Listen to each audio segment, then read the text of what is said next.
Senador Moreira, en todo lo que ha reflexionado, apoyado y en lo que ha discrepado, por tratarse de alguien que realmente es un experto en estos temas y de ser una persona con conocimientos jurídicos, pero también con conocimientos de la realidad como para opinar de estos temas sociales. Pero yo no quería dejar pasar, señora Presidente, las menciones del señor miembro informante reiteradas al tema del proyecto de reforma constitucional, que seguramente y sí seguramente tiene una conexión, pero como reiteradamente el señor senador Michelini habló del proyecto de reforma constitucional que un grupo de ciudadanos hemos presentado, me parece que para que cuando alguien lea esta versión taquigráfica quede expresada nuestra opinión, vamos a reiterar algunas de las cuestiones relativas a ese tema. En primer lugar, el instrumento. Se ha recurrido al instrumento de la reforma constitucional por no haber logrado que el Parlamento tratara en el plano de la ley, aún para rechazarlos, los proyectos de baja de edad de imputabilidad. Quiero que en esto quede claro, es un tema de la ley, es un tema que debió haber sido tratado, repito, corriendo la suerte de todo proyecto de ley que puede ser aprobado o no, pero creo que se incurrió en un grave error político y hasta diría de consideración por el tema, el haber esquivado la mayoría la oportunidad de que en este recinto y en el recinto contiguo los señores legisladores, levantando o no su mano, hubieran dado cuenta a sus electores de lo que opinaban en este tema. Porque sabemos, porque por suerte en el plano general de cordialidad en que vivimos hemos charlado con mucha gente del partido de gobierno, de la coalición de gobierno, y sabemos que muchos de ellos estaban inclinados a un apoyo a esa medida. Entonces, antes que nada, se ha recurrido al instrumento de la reforma constitucional, de la enmienda constitucional, porque hubo una negativa de tratar el tema en el ámbito que correspondía. Segundo, este tema ha sido llevado adelante por ciudadanos tan esclarecidos y grandes legisladores como el senador Ortiz, como el diputado Martínez Turla en sucesivas y diferentes legislaturas. Últimamente, compañeros de partido presentaron el mismo proyecto. En definitiva, lo central es la asunción de que 18 años de 1934 no son 18 años del 2012. Nada más que eso, ni nada menos. Es simplemente la apreciación de que el mundo, la sociedad, el país, la familia, los barrios, la convivencia, desde la época de 1934 acá, nadie puede negar que han sufrido transformaciones, no siempre para bien, pero la realidad indica que el mundo es muy distinto de lo que era en aquella época. Y han pasado más de 60 o 70 años, han pasado épocas, y no voy a abundar porque resultaría hasta empalagoso volver a decir qué ha cambiado, en qué ha cambiado el mundo desde 1934 hasta ahora. ¿Qué se pretendía? Adecuar un límite legal. Todo límite legal es arbitrario, porque la norma general y abstracta, que es la ley, fija un nivel. Por ejemplo, los 18 años para votar es un límite arbitrario. Quizás algunos hasta de 30 no podrían votar porque ni se preocupan, ni tienen discernimiento, ni les importa, pero tienen el derecho a votar. En cambio, muchachos y chicas que participan en la vida política con 16, 17 años, vaya si saben apreciar las diferencias entre las propuestas. 25 años para ser diputado. Bueno, la misma consideración, ¿por qué no 26 o 24? 30 para ser presidente de la República y senador, y así sucesivamente, la gran cantidad de límites que se establecen. El legislador no puede ir al caso concreto, el legislador establece un nivel. ¿Qué hace para fijar ese nivel? Bueno, primero que nada trata de conocer la realidad. Trata de nutrirse de los datos de la realidad. Y luego, en el consenso, o por lo menos la mayoría que requieren las leyes, se dice tanto, cuánto o cuánto. No es una solución mágica. Nadie ha dicho que la rebaja de la ley de imputabilidad sea la panacea ni la solución. Pero el no hacerlo es privar a la policía, al Poder Judicial y a la sociedad de un instrumento más. Es uno más. No es la solución. Quiero, señor presidente, volver a, no digo desmistificar o contestar, simplemente aclarar algunos aspectos del debate que ahora quedó un poco atrás, pero que en un momento estuvo a flor de piel y en primera plana, de conceptos tan equivocados como se procura estigmatizar a la juventud. A mí me parece que es un concepto demasiado liviano como para ser usado por gente con más sutileza política. Aquí no se pretende estigmatizar a nadie, se pretende de las N cantidad de gente joven que hay de 16 y más años, que los que cometan un delito sean responsabilizados. Yo he leído en las paredes, que a veces son el elemento de discusión política, o por lo menos de planteo de eslóganes, las cosas más atroces. En un blanquinegrismo que deforma la realidad, que perturba y equivoca el camino de un debate, porque debatirlo no es plantearnos eslóganes. Nadie nace delincuente, dice uno, o los niños. No se trata de eso. Se trata de una adecuación que, repito, es la fijación de un límite. Habrá 1 y 100 casos que digan no, es más arriba, es más abajo.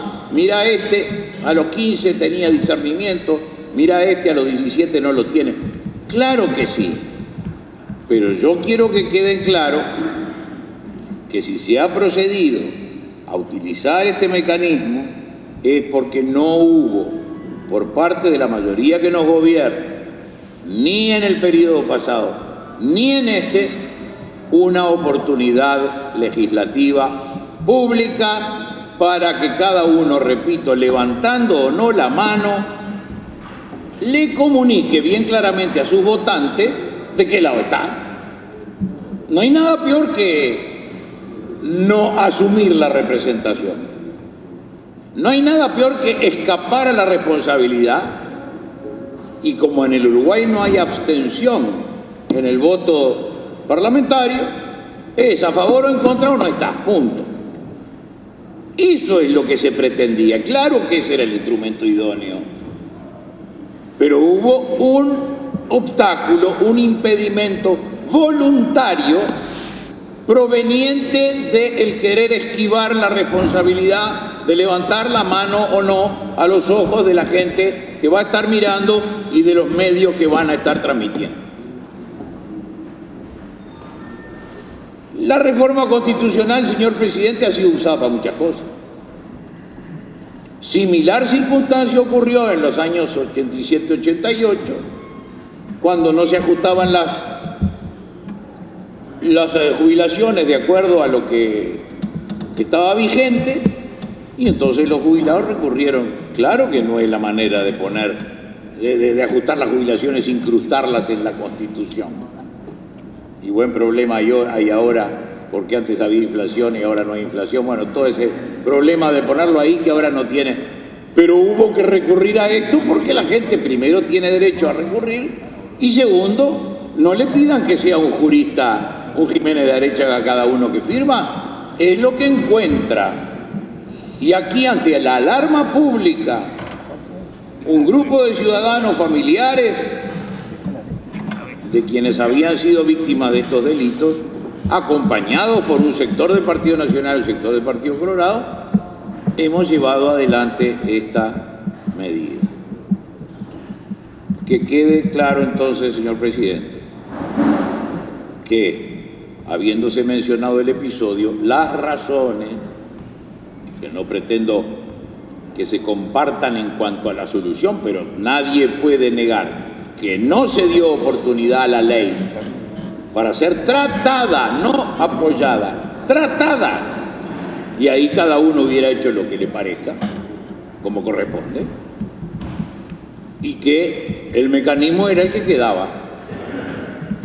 Que quede esto bien claro, señor presidente, no para reabrir el debate, simplemente porque el señor senador Michelini 2 o 3 veces hizo hincapié en el tema reforma constitucional, y yo, si bien no me siento aludido por esas cosas genéricas, acepto que como he sido uno de los que ha dado esa batalla, de los que ha llevado adelante ese proyecto, me correspondía dejar en claro el por qué hemos estado en esa posición.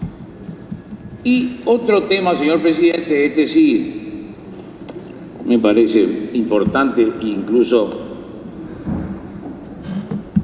puede dar para alguna reflexión más profunda.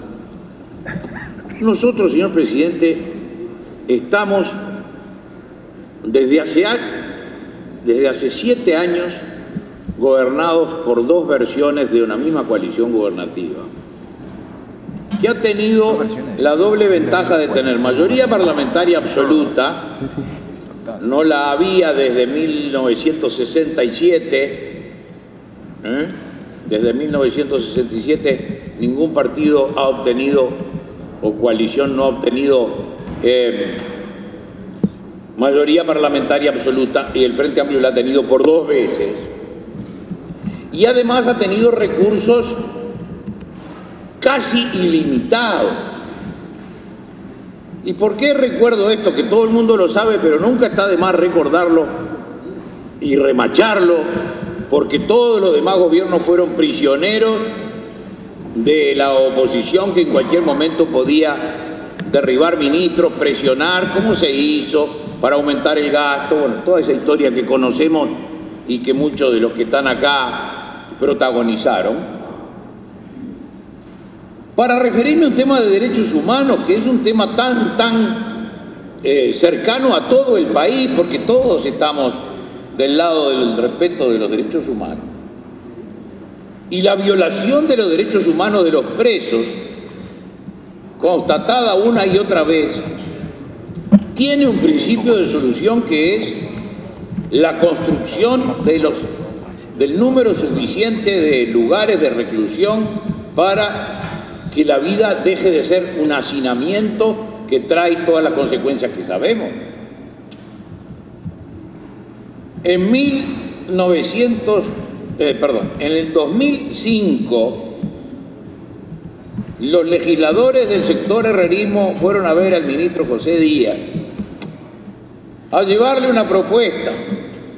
Ninguna genialidad, por supuesto, pero simplemente para mostrar el deseo de ayudar y de colaborar, para que llamara a la construcción de la suficiente cantidad en un solo local, o no, eso lo dirán los técnicos, no sé cómo es la historia, pero para que no hubiera 5 donde caben 2.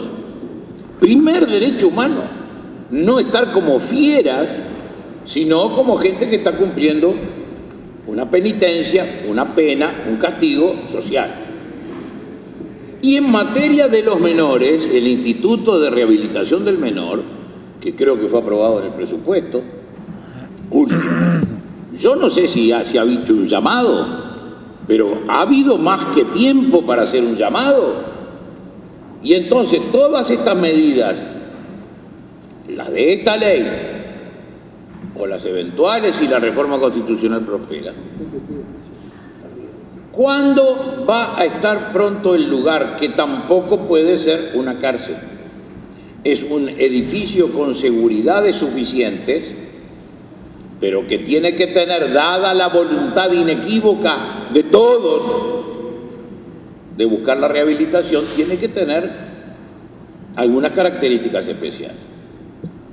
Entonces, señores del gobierno, vayan apurando, porque es de una lentitud, es de una falta de calidad de gestión el manejo del dinero, porque no todos los problemas se arreglan con dinero, pero la obra pública se puede hacer cuando hay dinero.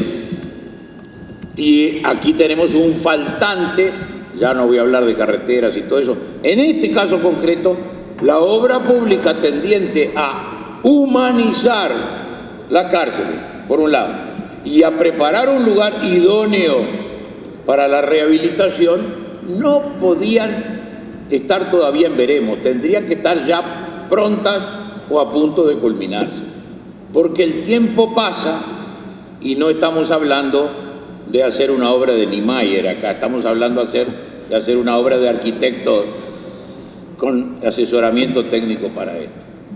Instituto de Rehabilitación, señor presidente, sobre el que agrego una posición muy personal, pero que quiero que quede constancia de la misma, en el que va a haber que recurrir para un tema tan delicado como es la rehabilitación de menores a la ayuda de quienes lo hacen por amor a alguna causa, sea un tema religioso, sea un tema de amor a la humanidad, no sé, sobran en el país personas de buena voluntad para que le den a esos muchachos y esas chicas el ingrediente que falta para que comiencen a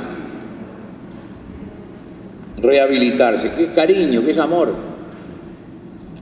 El que no ha tenido un consejo, no ha tenido un hogar, no ha tenido una transmisión de valores, lo que necesita es eso, que se dignifique a sí mismo a través de la transmisión de valores y de alguien que no lo trate como un número, como una persona más para ser atendida en 8 horas y después que venga otro. No, que lo tome como un problema, como hacía el padre Borrasás en el Tala. Vamos a recordar las grandes personas de nuestro país. El padre Borrasás era un santo en vida que tenía su instituto y vaya si de allí rescató tantos jóvenes en el Tala, departamento de Canelones. Y vamos a pensar en que si el liceo jubilar funciona mejor que los otros porque alguien le pone cariño y dedicación y cuesta la mitad de lo que cuesta un alumno del liceo, quiere decir que no todo está perdido en nuestro país.